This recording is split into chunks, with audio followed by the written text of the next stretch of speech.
Hello everyone, আসসালামু আলাইকুম। Hope you all are doing great. আজকের ভিডিওতে আমরা শিখতে চলেছি 4টি most important English sentence structure. প্রতিদিন ইংলিশ স্পিকিং এবং রাইটিংয়ের জন্য এই 4টি সেন্টেন্স স্ট্রাকচার আপনাকে অবশ্যই জানতে হবে। আপনারা যারা নিয়মিত ইংলিশ স্পিকিং প্র্যাকটিস করছেন তারা চাইলে আজকের ভিডিওটি শেয়ার করে রাখতে পারেন। তাহলে আর দেরি না করে চলুন দেখে নেই আজকের স্ট্রাকচারগুলো। The first structure we are going to learn today is now what will become of. প্রতিনিয়তই আমাদের মুখ থেকে একটি কমন বাক্য বের হয়, সেটি হলো এখন কি হবে। ধরুন আপনি আপনার বন্ধুকে জিজ্ঞাসা করলেন, তোমার বাবা যে ট্রান্সফার হয়ে গেল, এখন তোমার পড়াশোনার কি হবে? অথবা তোমার বাবা যে বিদেশে চলে গেল, এখন তোমার বিয়ের অনুষ্ঠানের কি হবে? এই জাতীয় কথাগুলো বলতেই আমরা ইউজ করব now what will become of। এই স্ট্রাকচারটি দিয়ে কিছু এক্সাম্পল দেখে নিই। এখন তোমার কি হবে? Now what will become of you? Now what will become of you? এখন তোমার পড়াশোনার কি হবে?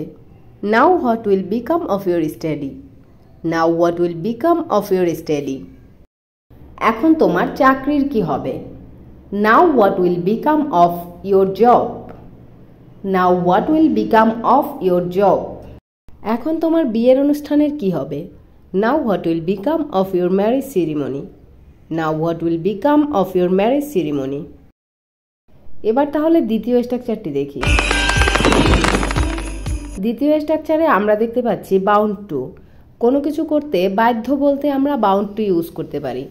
যেমন ধরুন আপনি বললেন আমি এখানে আসতে বাধ্য, সে তার সাথে যেতে বাধ্য। এ ধরনের কথাগুলো বলতে বাউন্ড টু কিভাবে ইউজ করব সেটা এক্সাম্পলে দেখে নেই। আমি এখানে আসতে বাধ্য, I am bound to come here. I am bound to come here. জিবু তার সাথে যেতে বাধ্য, জিবু bound to go with him. জিবু bound to go with him. সে সত্যি কথা বলতে বাধ্য, she is bound to speak the truth. She is bound to speak the truth. আমি সঠিক উত্তর দিতে বাধ্য, I am bound to give the correct answer. I am bound to give the correct answer. এবারে থাকছে আপনাদের জন্য একটি বাক্য, সে খেতে বাধ্য। এই বাক্যটির ইংরেজি কি হবে সেটি আমাকে কমেন্টে জানাবেন। এখন তাহলে আমরা নেক্সট স্ট্রাকচারটি দেখে নেই। এবারের স্ট্রাকচারটি ইয়েস প্লাস দ্যাটস হাউ। আমরা স্বভাবতই বলে থাকি, হ্যাঁ আমরা এভাবেই অঙ্কটা করি, হ্যাঁ আমি এভাবেই খাই। এই ধরনের বাক্যগুলো তৈরি করতে আমরা এই স্ট্রাকচারটি কিভাবে ইউজ করব সেটা দেখে নিই। যেহেতু বাংলা সেন্টেন্সের শুরুতে হা থাকবে, সো প্রথমেই আমরা ইয়েস বলতে পারি। দেন এভাবেই বলতে দ্যাটস হাউ, তারপরে সাবজেক্ট প্লাস ভার্ব দেন আদার ওয়ার্ডস ইউজ করে আমরা মতো সেন্টেন্স তৈরি করতে পারবো। তাহলে আর কথা না বাড়িয়ে এক্সাম্পলগুলো দেখে নেই। হ্যাঁ আমরা এভাবেই অঙ্কটা করি, yes that's how we do the sum. Yes that's how we do the sum. হ্যাঁ আমি এভাবেই পড়ি, yes that's how I read. Yes that's how I read. হ্যাঁ সে এভাবেই কথা বলে, yes that's how he speak. Yes that's how he speak. হ্যাঁ আপনি এভাবেই যান, yes that's how you go.